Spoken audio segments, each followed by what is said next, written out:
everyone. I'm coming to you from the Yellow Tavern battlefield.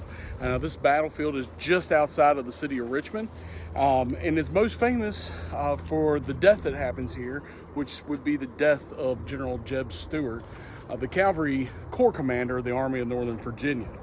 Now, this battle was fought May 11th, 1864, and again, this will be Stuart's final battle.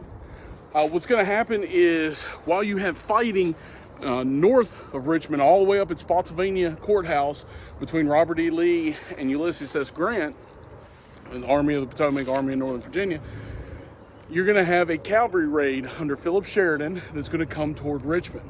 His goal is to beat up some supplies, tear up some railroads, kind of make it hard for the Confederates to get more supplies sent to them, and also to find Jeb Stuart and defeat Jeb Stuart in the open. In response to Sheridan's raid, Stuart is going to deploy about 4,000 of his troops in a chase toward Sheridan. They're going to be nipping at the heels of Sheridan at several times, little skirmishes here and there, but they will come here to Yellow Tavern. Stuart and his command will arrive here before Federal troops do. And Stuart's going to come up with a plan to actually attack the Union troops. Rather than be in defense, since they're here around Richmond, he's going to decide he's going to attack. What he's going to do is he has William Wickham's brigade up in Ashland, not very far from where we're at right now, about 6 minutes. And he's got, well, 6 minutes by car. And he's going to have Lunsford Lomax here. Lomax is going to deploy here in the area of Yellow Tavern, and his plan is to have Wickham be up on the left flank of the Union Army. And as Sheridan would be attacking, Wickham would be able to come in, crush into the left flank of the Union cavalry, and it would be a major Confederate victory. However, as the Union soldiers show up here at Yellow Tavern, it's only Lunsford. Wickham has not made it from Ashland to his position, and so the fighting will ensue between Lunsford and George Custer and many of the other Union troops here in the area. It'll go back and forth a little bit, but ultimately Lunsford will be pushed back out of the area. There's going to be a lull that kind of comes over the battlefield after Lunsford's pushed back. Now, Wickham will show up, and he will be able to kind of bolster that Confederate line, but they still have to fall back. So there's going to be a lull that comes over the battlefield. During that time, General George Armstrong Custer is going to find an area that he can attack. He is looking at some artillery, Baltimore light artillery. He is planning to take those guns, to silence them, and cave in the flank of the Confederate forces here. That attack, he's going to go back and talk to Sheridan. Sheridan's going to say, yeah, do it. That attack will commence at 4 p.m. on May 11th, 1864.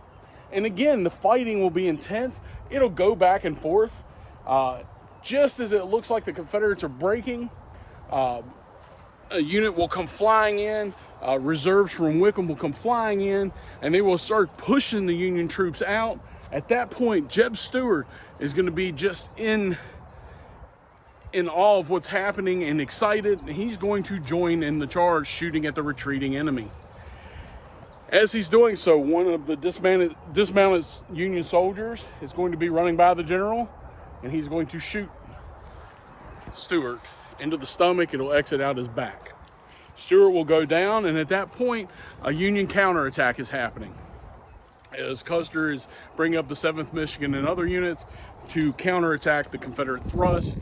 As he's seeing his men retreat, Stuart is yelling and imploring to them to do their duty as he has done. He would rather die than see them get overrun.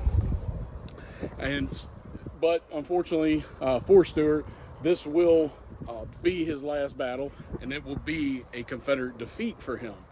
Stuart will be removed from the field and taken to Richmond.